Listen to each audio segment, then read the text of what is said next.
What a night. It was pretty wild there for quite a while. Thank you, Bertie. And I certainly appreciate the efforts of everybody to get here. For some of you, it probably wasn't easy, and I'm sure you were very hesitant when you started out, as I was. But as things often do, work out okay. I just want to make a few brief comments about the district. The health of our district, I want to say, I think is extremely good. I believe we are on an upward trend right now, thanks to the strong efforts of Julie and Steve and Stu and other past district governors. Yet we have upward trends, maybe not an upward trend, but I believe we have at least leveled out on district membership. We had a downward trend for several years, but I believe the numbers show from last year that we at least leveled out and stopped that downward trend. I'm very happy about that, and I hope to keep going in the right direction and get headed back up again myself. Foundation giving, the amount of money we give to our foundation, which allows us to do Rotary's work around the world, that also is on the increase, I'm happy to say. That's looking better. A few other changes. This may not mean much to the guests here tonight, but the Rotarians. Future Vision is finally here. You've heard us talk about it for 3 years, maybe little bits and pieces and stuff. It was a tremendous amount of work for our Future Vision team to develop our set of guidelines and regulations to allow us to do our grant work, our local projects, and international throughout the year. But I believe we're up to speed. It's taken quite a bit of time, but it has been certainly worth it, and I think it's going to prove good dividends in the future. We're starting some different things that we've never done before, vocational training teams. I have a couple of people who are working hard on that with the Gift of Life program. Hopefully we're going to do a vocational training team at Akron Children's Hospital either later this year or early next year. I'm looking forward to that taking place. Global Scholars, we have to get our Global Scholars selected. I believe we have a couple applicants and we need to move forward on that. Also, I've tried to work on communication. Sometimes that's our weak point in getting from the district level down to the club level, the general membership. I've sent out guidelines with all of the district officers and administrators to all of the clubs. They should have an easier time getting a hold of us this year and finding out who exactly takes care of what in the district. I hope we can communicate better. I have also gone back to the old-fashioned, as you might expect, the old-fashioned postal mailings. Everybody wants to do everything computer-wise. I'm not a big fan of that, as my family knows. But we're going to have a combination of it. I can't get rid of it completely. I'd like to, but I can't. So we will continue with our efforts with that. I want to thank so many for their support as I move into this year. At my awards ceremony next year, you can hear the entire list, but I won't get into that right now. It has been a much more of a challenge and learning curve than I ever imagined. I was expecting a challenge, and I certainly got one. But I'm working hard on keeping up with it, and I believe so far we're moving along well and in the right direction. I promise to do the best job I can on behalf of my club and the district, District 6630. And also, I want to say thank you to a couple of people that have been extremely helpful to me in the last year getting up to speed. Steve Zabor gave you the list of past district governors that are here. They have all been very helpful to me. Whatever I ask, they're right there to help, and never a hesitation. It's fantastic.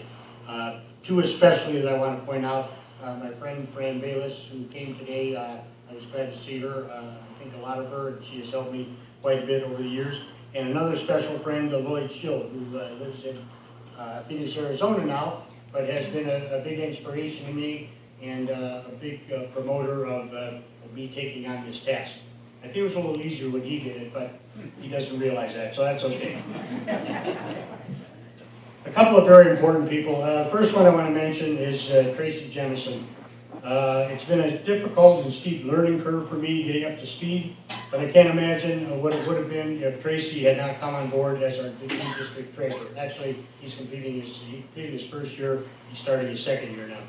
He's worked tirelessly along with the auditors, our finance committee chair, Bob Meyer, and also a great fellow from the Rotary Club, John Weber, and they have, through a whole lot of effort and a whole lot of work, managed to get our district books at a point where we actually know exactly how much money we have. And that has not been around for a while. So I'm proud that we've gotten to that point. It's taken a tremendous amount of effort, and I will be indebted to Tracy for quite a while for this, and for his wife, Bonnie, for letting him take this on.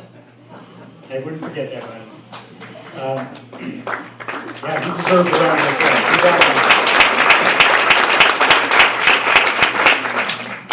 My friend Rick Pollock. Rick has stepped up to the district secretary position this year.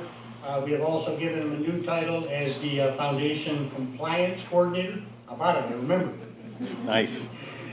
He has stepped up. He is an extremely knowledgeable person.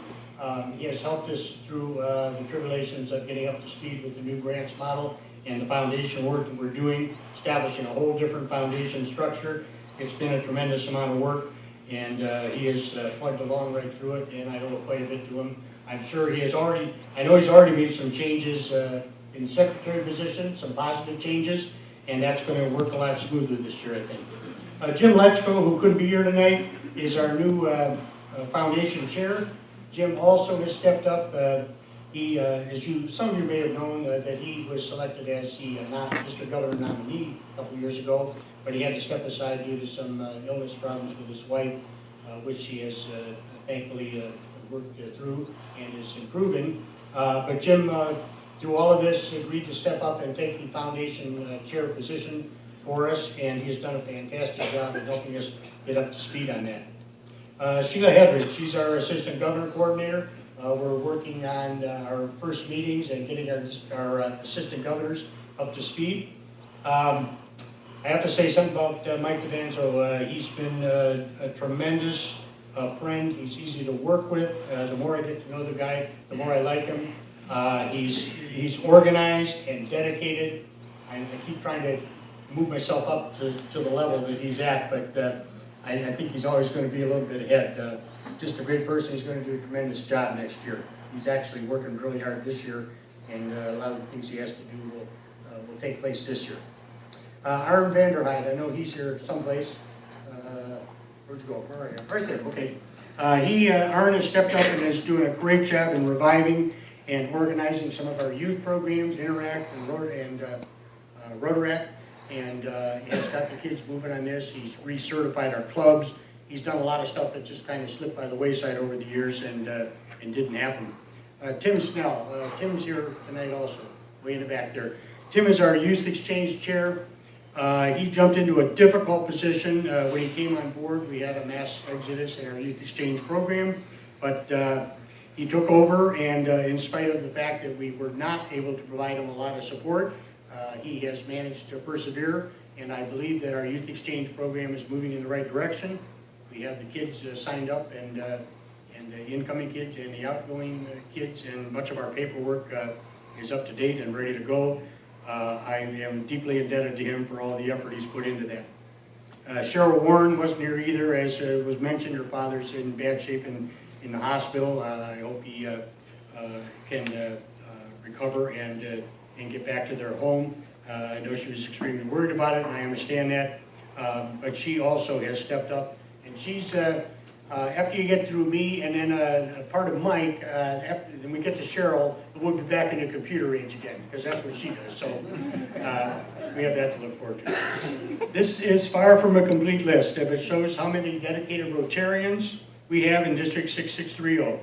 Out of all the people I've asked for support, I think I've been turned down only once or twice, and for very good reasons. I don't think you could find a better group of volunteers anywhere in the world, and I am very appreciative of that. Thank you.